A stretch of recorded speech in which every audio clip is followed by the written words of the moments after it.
யாஞ்சி. ஆமா. யாஞ்சி எத்தனை பேருக்கு தெரியாது தெரியும் இல்லையா? ஆனா ஆனா பாட்டு வந்ததுக்கு அப்புறம் ஹிட் ஆகுது இல்லையா? ஆனா ரிலீஸ் ஆகி ஒரு வாரம் வரைக்கும் வியூஸ் ஏறவே இல்லை. இதுக்கு அனிபுர பாடியிருக்காரு.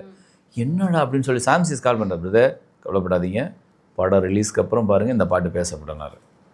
ஓகே தலைவா அப்படின்னு வந்தேன். ஆனால் உண்மையாலுமே படம் வெளியே ஆனதுக்கப்புறம் அந்த பாட்டு எங்கே ஒலிக்காத இடமே இல்லை. அப்போ என்னன்னா பாட்டை தாண்டி படத்தோட வெற்றியும் ஒரு பாட்டுக்கு மிகப்பெரிய ஒரு ஆயுளை கொடுக்குதுன்னு நான் நினைக்கிறேன், அப்படின்னு நினைக்கிறேன். அப்புறம் இந்த இதெல்லாம் பார்த்தீங்கன்னா ஒரு வசீகர வார்த்தை தேவைப்படுது. அதனால தான் இந்த மாதிரி ரூட்டை பிடிக்க போகிறது. இப்போ நாங்காலியை வந்து எப்படின்னா, இது ஏன் கனெக்ட் ஆச்சு அப்படின்னா, இப்போ நீங்கள் தோற்று போனாலும் அதை போட்டுக்கலாம், ஒரு பொண்ணு ஓகே சொல்லிச்சுனாலும் பா மச்சான் நீங்கள் காலிடா அப்படிங்களா, எல்லாத்துக்குமே கனெக்ட் ஆகுறது இல்லையா? இப்போ சில்லாஞ்சிரிக்கின்னு அப்படி பார்த்தீங்கன்னா அதுக்கு ஒரு சிரிக்கினா மீனிங் தெரியும். சில்லாஞ்சிரிக்கி சிரிக்கின்னு எத்தனை மாதிரி தான் சொல்ல முடியும்? அப்போ ஏதாவது ஒரு வார்த்தை போகலாம்னா சில்லாட்டா சிரிக்கி, சில்லி அது இதுன்னு சொல்லும்போது சில்லாஞ்சிரிக்கி அந்த இஞ்சி சவுண்ட் நல்லா இருக்கே அப்படின்னு அது அப்படியே பாடி பாடி பார்க்கும்போது வர்றது தான்.